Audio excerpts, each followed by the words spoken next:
me about the single-player mode. Well, there's hours and hours of content for you in the single-player mode, and it's divided into two separate components. We've got the campaign mode and the puzzle mode. The campaign mode is probably a good place for people to start if they're unfamiliar with Worms games, or maybe they're experienced players and they just want to see the new features we've implemented, such as the Worms classes, the physics objects, or the dynamic water. There's 32 missions altogether, and that's spread out over the 4 different themes.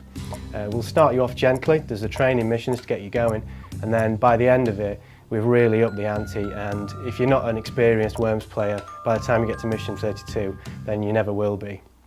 And then we've got the puzzle mode. Now the puzzle mode, it's more about challenges. It's missions with a certain objective. Now that objective could be to get a vital worm that's on the enemy team, or it could be to collect a crate, but you've only got certain items and certain ways to achieve that goal. This is a real strategic side of Worms games.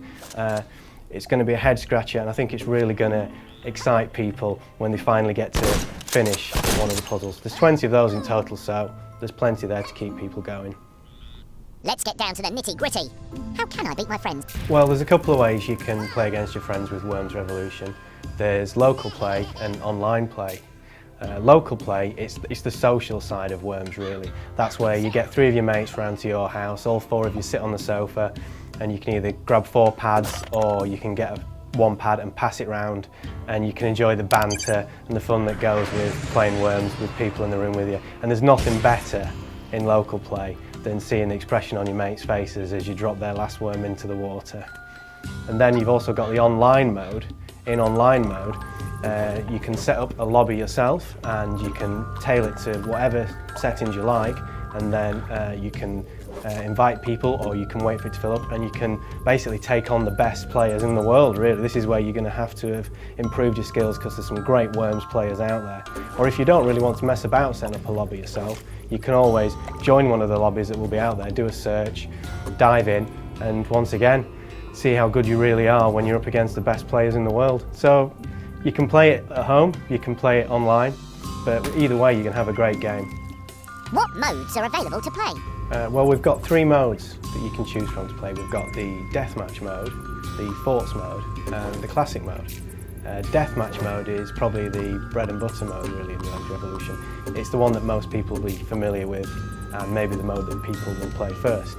With this you can set up a game with 3 other players, or 3 AI combatants if you wish, and you can set up your scheme settings, and then basically you're straight into a match. You're going to be able to use the physics objects, the dynamic water, and make use of the classes, and it's a case of the last worm standing. Secondly, obviously we've got the forts mode like I mentioned. Now the forts mode is probably my favourite mode. What we've got there is similar to deathmatch mode in fact, but the landscape is set into 2 separate forts, one either side with a body of water in between. Now this means that you've got to use a little bit more strategy here, because you can't get directly to the opposing teams. So you might want to use height to your advantage and try and get shots down from above, or you might want to bunker down and maybe do hit and run, dark side tactics essentially. Either way, I think forts mode is probably going to be the one that people get the most fun out of, especially for me. Aside from the fact it looks beautiful as well, I think it's probably one of the most beautiful landscapes we've created, the forts mode. And lastly, we've got the classic mode. Now the classic mode is for the Worms purists. It's for people who have played Worms before and maybe they want to experience that same kind of game. They don't want to have the dynamic water, they don't want to have to mess about with Worms classes, and maybe they don't want the random nature that a physics object might include in the map. So that's all removed, and they can get on with playing Worms classically as it was originally intended. So there's something for everyone really in all the games modes.